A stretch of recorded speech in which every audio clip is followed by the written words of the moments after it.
శ్రోతలకు నమస్కారం.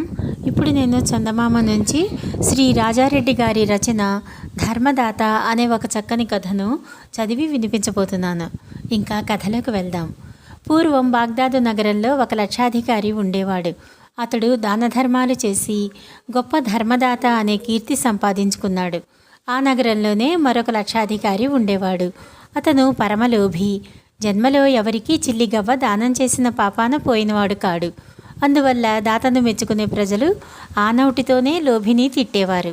తనకు గల ఈ అపఖ్యాతిని ఎలాగైనా పోగొట్టుకోవాలనిపించింది లోభికి. తన వద్ద విశ్వాసపాత్రుడిగా పనిచేస్తున్న అబ్దుల్ రజాక్ను ఏదైనా ఉపాయం చెప్పమన్నాడు. మీరు గొప్ప ధర్మదాత అని ప్రజల చేత అనిపించుకోవటం అంత సులభం కాదు. పైగా ఖర్చుతో కూడిన పని.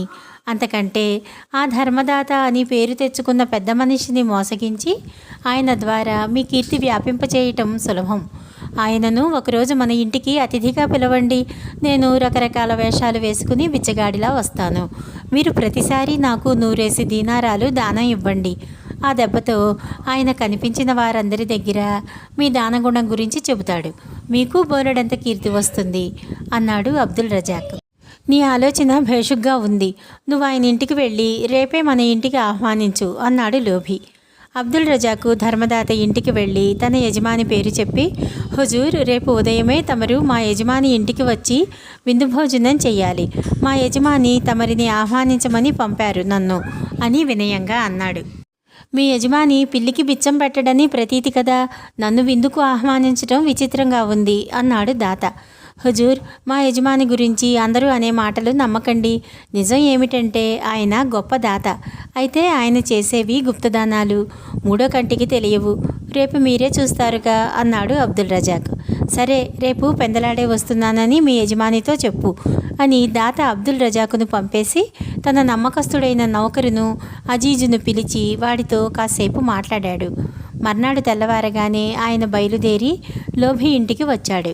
లోభి ఆయనకు ఆదరపూర్వకంగా స్వాగతం తెలిపి అతిథి మర్యాదలు చేసి కూర్చోపెట్టి, చూసారా, నా దాన ధర్మాలను గురించి లోకానికి తెలియటం నాకు ఏమాత్రం ఇష్టం లేదు. నాకు దానం చేయటం ప్రధానం కానీ కీర్తి ప్రధానం కాదు అన్నాడు. వాళ్ళు మాట్లాడుకుంటూ ఉన్న సమయంలో అక్కడి నుంచి మెల్లిగా జారుకున్న అబ్దుల్ రజాక్ ఒక గుడ్డి బిచ్చగాడి వేషం వేసుకుని తన యజమాని ఇంటికి వచ్చి బిచ్చం అడిగాడు. లోభి తన పక్కనే పెట్టుకుని ఉన్న సంచి నుంచి 100 దీనారాలు తీసి వాడికి ఇచ్చేశాడు. గుడ్డివాడు వెళ్ళిపోయిన కాసేపటికి ఒక ముసలివాడు వచ్చాడు. లోభి వాడికి కూడా సంచిలో నుంచి 100 దీనారాలు ఎంచి ఇచ్చాడు. మధ్యాహ్నం అయ్యే లోపల ఒక ఫకీరు, ఒక మూగవాడు, ఒక సాధువు, ఒక కుంటివాడు, ఒక అవిటివాడు, ఇలా 10 మంది వచ్చారు. లోభి ప్రతి ఒక్కడికి 100 దీనారాలు దానం చెయ్యటమే కాక తన నౌకరు ఇంత చాకచక్యంగా ఇన్ని రకాల వేషాలు మార్చుకురావటం చూసి వాణ్ణి తన మనసులో మెచ్చుకున్నాడు. ఇదంతా చూస్తున్న దాత లోభితో, మీ వంటి దాతను నేను ఎక్కడా చూడలేదు. నేను చూస్తూ ఉండగానే మీరు 1000 దీనారాలు దానం చేసేశారు. ఎంత ఆశ్చర్యం అన్నాడు. తమరు ఆశ్చర్యపడుతున్నారు కానీ ఇది నాకు మామూలే అన్నాడు లోభి. మధ్యాహ్నానికల్లా అబ్దుల్ రజాక్ తన మామూలు వేషంతో తిరిగి ఇంటికి వచ్చి లోపలికి వెళ్ళాడు. వాడి వెనకనే లోభి కూడా లోపలికి వెళ్ళి, వేషాలు బ్రహ్మాండంగా వేశావురా, ఏది సొమ్ము అని అడిగాడు. ఇదిగోనండి 300 దీనారాలు అంటూ అబ్దుల్ రజాక్ తన యజమానికి సొమ్ము అందించాడు.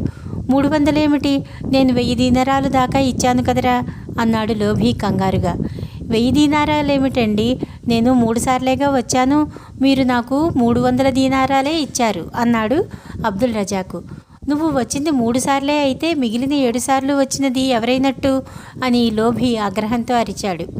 7 సార్లు వచ్చినవాడు మా నౌకరు అజీజ్ అయి ఉంటాడులేండి అని దాత గొంతు వెనక నుంచి వినిపించింది. ఇద్దరు వెనక్కి తిరిగి చూసేసరికి దాత ద్వారం వద్ద నిలబడి ఉన్నాడు. ఆయన లోభి వెనకాలే వచ్చి వాళ్ల సంభాషణ అంతా విన్నాడు. లోభి ముఖం కమిలి పెంకులాగా అయ్యింది. అజీజు కాసేపట్లో వస్తాడు, వాడు కూడా మంచి నమ్మకస్తుడే, సొమ్ము ఎక్కడికి పోదులేండి అని దాత లోభికి ధైర్యం చెప్పాడు. ఇంతలోనే అజీజ్ వచ్చి 700 దీనారాలు లోభికి ఇచ్చేశాడు. ఆశ్చర్యంతోనూ అవమానంతోనూ కొయ్యబారిపోయిన లోభి నోటంట మాట రాలేదు. ఈ కథ ఇంతటితో సమాప్తం. నమస్కారం.